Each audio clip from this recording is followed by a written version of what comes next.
Dear student, welcome. SVM online class में आपका स्वागत है।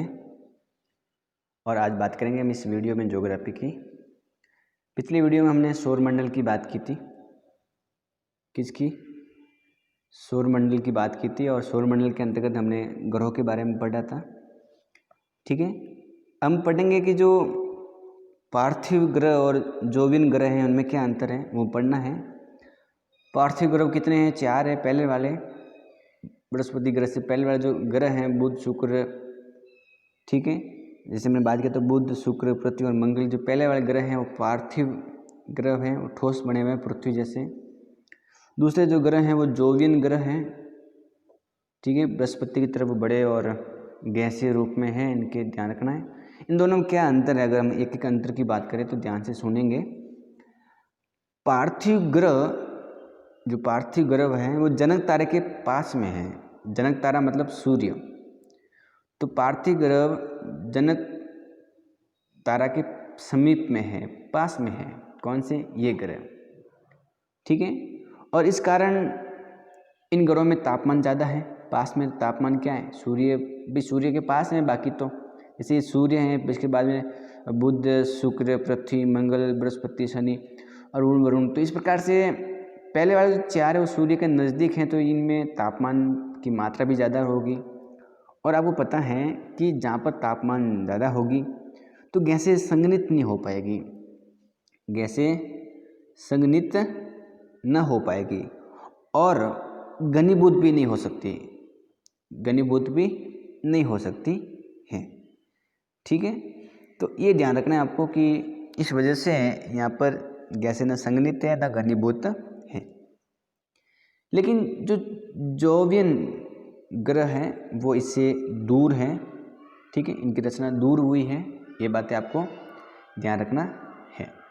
तो दो, अगर दूसरे अंतर की बात करें, हमने पहले अंतर की बात कर ली है कि किस प्रकार पार्थिव ग्रह हैं। तो आप ध्यान रखेंगे कि ये जनक तारा मतलब सूर्य के नज़दीक है, इसलिए इनमें तापमान ज़्यादा है और तापमान अत्यधिक होने की वजह से संघनित नहीं होती है। इसके अलावा अगर हम बात करें तो ये घनीभूत भी नहीं हो सकी। तो ये सिंपल सी बात है। और जोवियन जो ग्रहों की रचना है वो इनसे दूर हुई है, ये आपको ध्यान रखना है। दूसरा अगर अंतर देखें तो जो सौर वायु सूर्य के नज़दीक ज़्यादा शक्तिशाली थी, ये ध्यान रखना है कि जो सूर्य की जो वायु है, सौर वायु जिसके, वो सूर्य के नज़दीक रहेगी। सिंपल सी बात है। और आप खुद जानते हो कि ये सूर्य के अगर नज़दीक रहेगी तो पार्थिव ग्रह भी सूर्य के क्या है? नज़दीक हैं। इसका मतलब ये हुआ कि अतः हम कह सकते हैं कि जो पार्थिव ग्रहों से ज़्यादा मात्रा में गैस व धूलकण उड़ा कर ले जाएगी। कौन सी वायु? सौर वायु, सूर्य की जो वायु है, जो गर्मी किरणें आती हैं वो। तो ये ध्यान रखना है आपको। और अगर हम समझें तो सौर पवन इतनी शक्तिशाली न होने के कारण हम कह सकते हैं कि जोवियन ग्रहों से गैसों को नहीं हटा पाई। सिंपल सी बात आपको ध्यान में रखनी है कि भाई जैसे मान लो ये सूर्य है और यहाँ बुध शुक्र पृथ्वी मंगल बृहस्पति, ठीक है, शनि अरुण वरुण, इस प्रकार के ग्रह हैं। अब इसकी जो सूर्य की जो वायु आती है वो तो क्या करती है, इनके ऊपर जो गैस है इनको तो हटा लेती है, ठीक है, इनको तो आराम से उड़ा ले जाएगी अपने धूलकण ऊपर वाले जो हैं। लेकिन दूर है तो इनके तो ऊपर जो गैस है धूलकण है उनको तो हटा नहीं सकती। तो ये दोनों में अंतर है। तो दूसरा अंतर भी समझ में आ गया ना। पहला तो है गर्मी वाला, तापमान की वजह से संघनित नहीं होती है गैसें, घनीभूत नहीं होती हैं, जोवियन ग्रह दूर हुए हैं। और दूसरा जो अंतर है कि भाई सूर्य की जो सौर वायु हैं वो पास वाले जो पार्थिव ग्रह हैं उनमें तो धूलकण और गैस वो उड़ा ले जाती हैं, मिट्टी। बाकी ग्रह दूर होने की वजह से वहाँ पर आराम से वो गैसें, ये गैस नहीं जाती, इसलिए गैसें को हटा नहीं सकती। ये ध्यान रखना है आपको। तीसरे अंतर की बात करें तो पार्थिव ग्रहों के अगर हम छोटे होने की वजह देखें तो भी छोटा तो है ही है, पास में है, तो इनसे जो शक्ति है, इनके अंदर जो बल है, गुरुत्वाकर्षण बल, वो भी क्या है? कम है। तो पहली बात है पार्थिव ग्रह बाकी जोवियन ग्रह की अपेक्षा छोटे हैं, तो इन छोटों की वजह से इनमें जो बल है, शक्ति, गुरुत्वाकर्षण शक्ति वो कम रही। और इससे ये हुआ कि इन पर जो गैसें थी इनके ऊपर वाली वो क्या हुई? वो रुकी नहीं और वो चली गई हैं, इन पर रुकी नहीं, क्योंकि जब इधर से हवा ही है और गैसें चली गई हैं, जैसे मान लो ये सूर्य है, बुध है, शुक्र है, पृथ्वी है, मंगल है, ठीक है। इसकी बात करें, उसके बाद में अगर बात करें तो जो भी ग्रह शुरू होते हैं पार्थिव ग्रह है। इसी जो गर्म हवा है ये, इसके ऊपर जो हवाएं थी वो तो चली गई उड़ करके, इसके ऊपर भी थी धूल कण, वो भी चले गए, क्योंकि ये हवा है। इसके अलावा इनके अंदर इतनी ताकत नहीं है कि अपने हवा को अपने ऊपर संघनित और केंद्रित रख सके, घनीभूत रख सके, तो वो इनके सामने चली गई है। जबकि ये तो दूर हैं तो इसकी शक्ति तो आई नहीं, और इनके अंदर भी ये तो बड़े हैं, बाकी से बड़े होने की वजह से इनमें गुरुत्वाकर्षण भी बल ज़्यादा है, तो ये अपने ऊपर गैसों को बनाए कर रखे हुए हैं, ये भी ध्यान रखना है। क्योंकि हमने पढ़ा था कि जो पास वाले हैं वो ठोस हैं, पृथ्वी जैसे हैं, उसमें धातु पाए जाते हैं। दूर वाले हैं वो गैसीय संघनित या घनीभूत के रूप में हैं। तो गैसीय घनीभूत क्यों हैं बड़े होते हुए भी? तो हम समझ सकते हैं कि वहाँ पर जो गैस है वो अभी तक हैं, क्योंकि उनको हटाने के लिए कोई अभी रास्ता नहीं मिला है। अपने यहाँ तो इनको गैसों को हटा दिया था, पृथ्वी के सौर जो सूर्य है उसकी सौर वायु ने। हमारे पास में हम इन ग्रहों में कहें तो गुरुत्वाकर्षण बल कम है, तो वो गैसों को अपने ऊपर रख ही नहीं सकते, ज़्यादा समय तक ज़्यादा खींच नहीं सकते, तो हवा आएगी तो चले जाएगी आराम से। लेकिन इनमें ताकत ज़्यादा है तो गैसों को अपने ऊपर रखते हैं। इसके अलावा इनकी हवा भी इनको हटाने के लिए नहीं आती है, सौर जो वायु हैं वो भी इनको आराम से हटा नहीं सकती हैं। तो ये 3 अंतर हैं, हमने 3 अंतरों की बात की है इनके बीच वाली। तो ये बात आपको ध्यान से सुननी है। इस वीडियो जब आप दोबारा देखेंगे तो आपको और भी समझ में आएगा। जैसे अभी मैंने जो 3 बातें की हैं, हो सकता है कि आपको पहली बार में समझ में नहीं आए, दूसरी बात में नहीं आए, लेकिन तीसरी बार या चौथी बार जब आप इस वीडियो को देखेंगे आराम से ध्यान से, तो मुझे पक्का विश्वास है कि आपको ये बातें बिल्कुल सिंपल लगेगी, कोई हार्ड बातें नहीं है, समझने वाली बातें हैं। तो हमने ग्रह की बात कर ली, अब हम अपने एक ग्रह की बात करते हैं, उपग्रह हमारा पृथ्वी का चंद्रमा, ठीक है। मून की बात करते हैं, जिसको चंद्रमामा भी बोलते हैं, हम बात करते हैं इसके बारे में। ये पृथ्वी का एकमात्र प्राकृतिक उपग्रह है। पृथ्वी का एकमात्र क्या है? प्राकृतिक उपग्रह है, ठीक है। नेचुरल सैटेलाइट है पृथ्वी की, अर्थ की, ये ध्यान रखना है आपको। तो हमने उपग्रह की बात की है, प्राकृतिक उपग्रह की, वो है चंद्रमा, ठीक है। अगर हम पृथ्वी की उत्पत्ति की तरह अगर चंद्रमा की उत्पत्ति की बात करें तो अलग अलग मत आते हैं कि चंद्रमा कैसे बना है, चंद्रमा कहाँ से आया है, तो इसके कुछ अलग अलग मत आते हैं। कोई अलग अलग वैज्ञानिक अलग अलग मानते हैं। देखो क्या होता है, पृथ्वी कैसे बनी है, कोई फिक्स तो कोई बता ही नहीं सकता ना, सब ऐसा कह सकते हैं, सब अपनी कल्पनाएं कर सकते हैं कि पृथ्वी ऐसी बनी होगी, कोई कहता है ऐसे बना होगा, कोई ऐसे। किसको मान लो किसी भूगोलवेत्ता को पूछे चंद्रमा कैसे बना है, तो वो ऐसी अपनी परिकल्पना देगा, अपना हाइपोथेसिस देगा, संकल्पना देगा कि इस प्रकार से बना होगा, कुछ सिद्धांत के आधार पर, कुछ नियमों के आधार पर। लेकिन पक्का 100% किसी को सही पता नहीं है। तो इसके बारे में अलग अलग मत है, कोई कहता है चंद्रमा ऐसे बना, कोई ऐसा बना। अगर हम 2-3 मत की बात करें तो एक 1838 के अंदर एक व्यक्ति थे जिनका नाम था सर जॉर्ज डार्विन, ठीक है। इन्होंने कुछ बताया, इन्होंने क्या कहा कि प्रारंभ में जो पृथ्वी है, प्रारंभ में पृथ्वी और चंद्रमा तेजी से घूमते एक ही पिंड थे। पृथ्वी और चंद्रमा एक ही थे लेकिन तेजी से घूमते थे, ये इनका मानना है। और ये पूरा पिंड डबल क्या हो गया, डबल की आकृति में परिवर्तित हो गया। ये पूरा पिंड मैं कह सकता हूँ कि बीच में पतला हो गया और किनारों पर क्या हो गया, मोटा हो गया। जैसे एक चीज़ है, अगर मैं इसको डबल कैसे बना सकता हूँ, ऐसे ही बना सकता हूँ, इस प्रकार से। तो इन्होंने कहा कि पूरा एक ही था, वो तेजी से सूर्य और पृथ्वी पहला, देखो ध्यान से सुनो, 1838 में सर जॉर्ज डार्विन है, वो क्या कहते हैं, उनको पूछा कि भैया बताओ आप चंद्रमा कैसे बना, तो ये कहते हैं कि पृथ्वी और चंद्रमा पहले एक ही थे, एक ही पिंड थे, बड़े तेजी से घूमते थे, और धीरे धीरे क्या हुआ कि इनके बीच में डबल जैसी आकृति बन गई, 2 स्वरूप हो गए, ठीक है। मतलब इस प्रकार की आकृति बनती गई, ठीक है। और अंत में ये हुआ कि ये भाग टूट गया, इधर वाला भाग क्या हो गया, टूट गया, और ये इससे अलग हो गया। और ये जो टूटा हुआ भाग है वो पृथ्वी के जो हम कह सकते हैं जो प्रशांत महासागर है, प्रशांत महासागर में जो गहरा भाग है वो वही टूटा हुआ भाग है जो इससे अलग हो गया। ज़्यादा नहीं, बिल्कुल थोड़ा सा हुआ है पृथ्वी से अलग, और ये अलग हो गया। अब ज़्यादा ताकत तो है नहीं को ज़्यादा दूर जा सके या पृथ्वी ने उसको खींचे रखा और धीरे धीरे ऐसा माना जाता है कि अपने उस कक्ष में ये घूमने लग गया पृथ्वी के कक्ष में। और ऐसा माना जाता है कि जो प्रशांत महासागर का ग्रह है वहीं से ये चंद्रमा उठा हुआ है, वहीं से टूटा हुआ भाग है और पहले एक ही थे। इस प्रकार का ये डार्विन साहब कहते हैं, इनकी बात ऐसी है। ठीक है, लेकिन वर्तमान में वैज्ञानिक कुछ और मानते हैं। वर्तमान में लोगों का ऐसा विश्वास नहीं है। वर्तमान में ये विश्वास किया जाता है कि पृथ्वी के जो उपग्रह हैं के रूप में जो चंद्रमा की उत्पत्ति है वो एक बड़े टकराव की वजह से हुई है। किसकी वजह से? एक बहुत बड़े टकराव की वजह से हुई है और उससे हम कह सकते हैं जो टकराव हुआ है उसको हम कह सकते हैं द बिग स्प्लैट। क्या बोलते हैं उसको? The big splat. ठीक है, द बिग स्प्लैट कहा जाता है। जैसे बिग बैंग थ्योरी पढ़ी थी आपने, जिसका मतलब क्या था कि भाई बिग बैंग थ्योरी के अकॉर्डिंग एक ही परमाणु से पूरी पृथ्वी ब्रह्मांड का निर्माण हुआ है, उसमें विस्फोट होने के बाद में।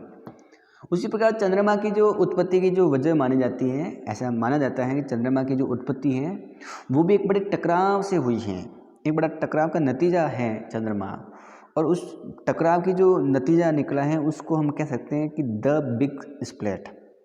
ठीक है, तो ये ध्यान रखना है। और ऐसा माना जाता है कि पृथ्वी के बनने के कुछ समय बाद ही मंगल ग्रह के 1 से 3 गुना बड़े आकार का पिंड पृथ्वी से टकराया।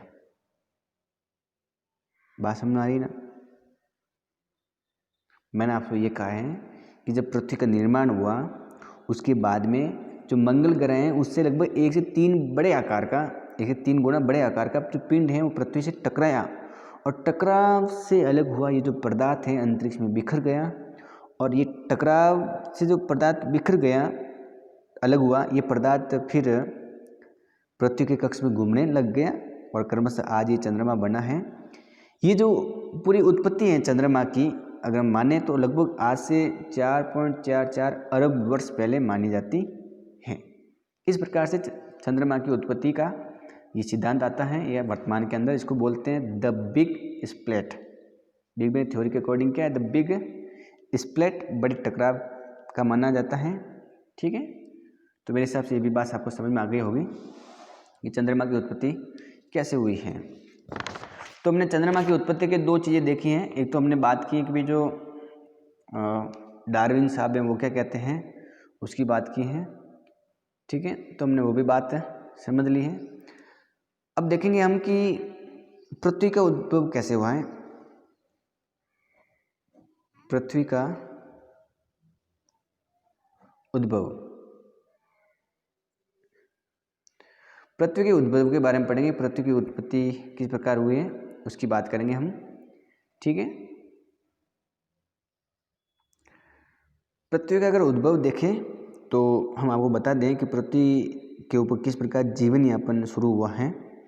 तो पृथ्वी जो शुरुआत की बात करें तो पृथ्वी प्रारंभ में चट्टानी के रूप में, चट्टानें थी यहाँ पर खूब सारी, क्या थी? चट्टानी रूप में थी।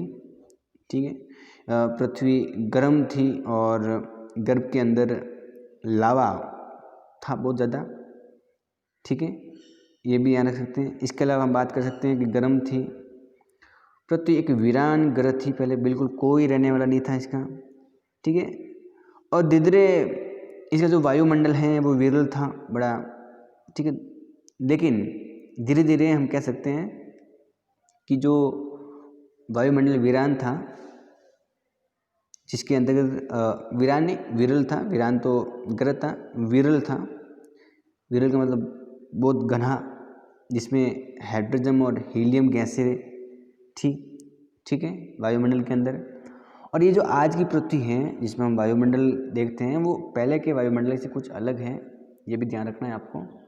पहले वायुमंडल और आज वाले वायुमंडल में काफ़ी अंतर है, ये बात आप आराम से समझ सकते हो, ध्यान रख सकते हो। ठीक है, तो इसमें कोई दिक्कत नहीं होगी। और अगर हम देखें कुछ ऐसी घटनाएं हुई, ऐसी बिल्कुल क्रियाएं बहुत सारी हुई हैं जिसके परिणाम स्वरूप चट्टानी, वीरान और गर्म पृथ्वी एक जैसे सुंदर ग्रह में परिवर्तित हो गए। ऐसी बहुत सारी घटनाएं हुई हैं। पृथ्वी प्रारंभ में चट्टानी रूप में गर्म ग्रह थी, वीरान ग्रह थी, लेकिन कुछ ऐसी घटनाएं हुई जिससे धीरे धीरे सुंदर ग्रह बन गया। पृथ्वी का जो वायुमंडल है वो विरल था, और विरल मतलब बहुत ऐसे पास पास में बहुत सारी गैसें थी जिसमें हाइड्रोजन हीलियम की मात्रा ज़्यादा थी। लेकिन आज जो वायुमंडल है उसमें काफ़ी अंतर है। धीरे धीरे पानी बढ़ता गया, जीवन की उत्पत्ति हो गई, और कुछ ऐसे बहुत सारी चीज़ें हैं उनके बारे में पढ़ेंगे। लेकिन ध्यान रखना है कि आज से लगभग 460 करोड़ वर्ष पहले इस ग्रह पर जीवन का विकास माना जाता है। हमको ये भी समझना है किस प्रकार इस पर जीवन बना है।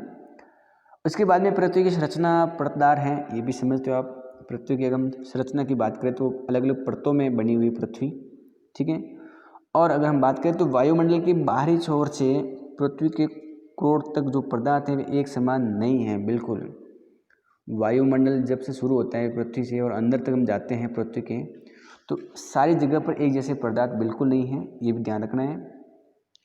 वायुमंडलीय पदार्थ का घनत्व सबसे कम है। जो वायुमंडल में चीज़ें उनका घनत्व क्या है, कब है, ये ध्यान रखना है आपको, ठीक है। और पृथ्वी की सतह से उसके भीतरी अनेक मंडल हैं, अलग अलग भाग हैं, अलग अलग विशेषता पाई जाती हैं। ये भी बातें आपको ध्यान में रखनी है, ठीक है। अब हम बात करते हैं कि पृथ्वी पर जो स्थल मंडल है उसका निर्माण कैसे हुआ। स्थल मंडल की बात कर लेते हैं। किसकी? स्थल मंडल की बात करते हैं। स्थल मंडल का विकास किस प्रकार से हुआ है। ग्रहाणु व दूसरे खगोलीय पिंड ज़्यादातर एक ही घने और हल्के पदार्थों के मिश्रण से बने हुए हैं, ये बात आप जानते हो। बाकी जो पदार्थ हैं, ग्रहाणु हैं, बाकी जो ग्रह हैं खगोलीय पिंड, वो एक जैसी चीज़ों से बने हुए हैं, एक जैसे पदार्थों से बने हुए हैं, ठीक है, ये ध्यान रखना है। लेकिन पृथ्वी कुछ ऐसा नहीं है, पृथ्वी में कुछ अलग चीज़ें हैं। अगर बात करें बहुत से ग्रहाणु के इकट्ठे होने से पृथ्वी बनी होगी, इसमें अलग अलग विशेषताएं हमको नजर आती हैं, और बड़ा विचित्र रहा होगा पृथ्वी की उत्पत्ति की अगर हम बात करें, ठीक है। जब पदार्थ गुरुत्व बल के कारण संहत हो रहा हो, पास में मिलता हो, इकट्ठा होता हो, तो पिंड में कुछ परिवर्तन आता है और जिससे ज़्यादा गर्मी भी निकलती है। जब पास पास में चीज़ें आएगी, जुड़ेगी, तो उसमें से गर्मी निकलेगी, और ये क्रिया होती गई, ताप में परिवर्तन होता गया, ताप से पदार्थ पिघलते गए, और धीरे धीरे इस प्रकार से पृथ्वी की उत्पत्ति हुई। और पृथ्वी की उत्पत्ति के बाद में ताप में परिवर्तन हुआ, अलग अलग प्रकार की बदलाव होते गए, और धीरे धीरे द्रव अवस्था में बदलते गए, और तापमान की अधिकता के कारण हल्के और जो भारी घनत्व वाली चीज़ें हैं वो एक जगह पर आने लगी, और धीरे धीरे समय साथ में उसमें परिवर्तन हुआ, और जो भारी पदार्थ है जैसे लोहा है वो पृथ्वी के केंद्र में चला गया, और हल्के पदार्थ पृथ्वी के ऊपर आ गए जब पृथ्वी तरल अवस्था में थी। और क्योंकि धीरे धीरे आपस में कण जुड़ते गए, गुरुत्वाकर्षण बल बढ़ता गया था इस वजह से, तो ये बात आपको ध्यान में रखनी है। और लेकिन फिर जब ये भारी चीज़ें अंदर, जैसे लोहा है वो पृथ्वी के अंदर चला गया केंद्र में, और हल्की चीज़ें ऊपर आ गई, उसके बाद में पृथ्वी की सतह धीरे धीरे ठंडी होती गई, और ठंडे होने के कारण पृथ्वी का जो आकार है वो सिकुड़ता गया। एक जिस प्रकार से पृथ्वी शुरुआत में थी उसके वैसे ही रूप नहीं है, पृथ्वी की जो साइज है उसमें परिवर्तन हुआ, और फिर धीरे धीरे विकसित रूप होता गया। पृथ्वी के ऊपर जो बर्फपट्टी है वो विकसित हो गई, ये भी ध्यान रखना है। और हल्के व भारी जो पदार्थ हैं घनत्व वाले, वो धीरे धीरे अलग अलग प्रक्रिया में बदलते गए, और हल्के और भारी घनत्व वाले जो पदार्थ हैं वो पृथक होने की इस प्रक्रिया को हम कह सकते हैं विभेदन हुआ। क्या हुआ? विभेदन। जो भारी पदार्थ हैं घनत्व वाले अंदर चले गए, हल्के वाले ऊपर रह गए, अलग अलग ये जो ऊपर बंटवारा हुआ इसको विभेदन कहते हैं, ठीक है। इसके अलावा चंद्रमा की उत्पत्ति के दौरान जो विषण संगठन हुआ है उससे पृथ्वी का तापमान पुनः बढ़ा था, फिर ऊर्जा उत्पन्न हुई चंद्रमा की उत्पत्ति के समय, ऐसा माना जाता है, ठीक है। और ऊर्जा उत्पन्न हुई और फिर वापस विभेदन का दूसरा चरण शुरू हो गया, और इस विभेदन की पूरी प्रक्रिया द्वारा पृथ्वी का, अगर बात करें विभेदन की इस प्रक्रिया द्वारा पृथ्वी का जो पदार्थ है वो अनेक परतों में अलग अलग बट गया, ठीक है, परतें अलग अलग बट गई, ये भी समझना है आपको। इसके अलावा अगर हम समझें तो पृथ्वी के धरातल से जो कोड हैं वो कई परतों में पाया जाता है, अलग अलग प्रकार के परतों में क्रोड पाया जाता है, पृथ्वी के बीच वाला भाग, और इससे फिर अलग अलग चीज़ें बनती गई, फिर प्रपट्टी हैं वो भी बनी, प्रावार हैं वो पृथ्वी का भाग बनता गया, फिर जो बाह्य कोड हैं उसकी बात की हमने, ये बाद में परिवर्तन होता गया, बाह्य क्रोड, और आंतरिक क्रोड भी बना। कौन सा? आंतरिक, ठीक है। तो ये बात आपको ध्यान में रखनी है। तो इस प्रकार से पृथ्वी के बाहर वाले और आंतरिक कोण बढ़ते गए। पृथ्वी का ऊपर वाला भाग आंतरिक भाग से अलग था, उसके घनत्व में परिवर्तन था और इस प्रकार से पृथ्वी का जो भूमंडल है, ऊपर वाला स्थल है, स्थल मंडल, उसका निर्माण हो गया। इस प्रकार से पृथ्वी गर्म ठंडे होती गई और इस प्रकार से परिवर्तन हुआ। भारी चीज़ें केंद्र में चली गई, हल्की चीज़ें ऊपर आती गई और इस प्रकार से पृथ्वी का स्थल मंडल का विकास हो गया। ठीक है, तो हमने स्थल मंडल के विकास की बात की है और आज के इस वीडियो में इतना ही। बाकी बात करेंगे हम अगले वीडियो में। वीडियो में बने रहने के लिए आपका बहुत बहुत धन्यवाद। वीडियो को लाइक करें, चैनल को सब्सक्राइब करें और शेयर भी करें। घर पर रहिए, सुरक्षित रहिए। उस वीडियो को आप 2-3 बार देखेंगे और समझ में आ जाएगा आराम से। ठीक है, इसके अलावा आप ये भी ध्यान रखेंगे कि इसको किताब से भी पढ़ना है।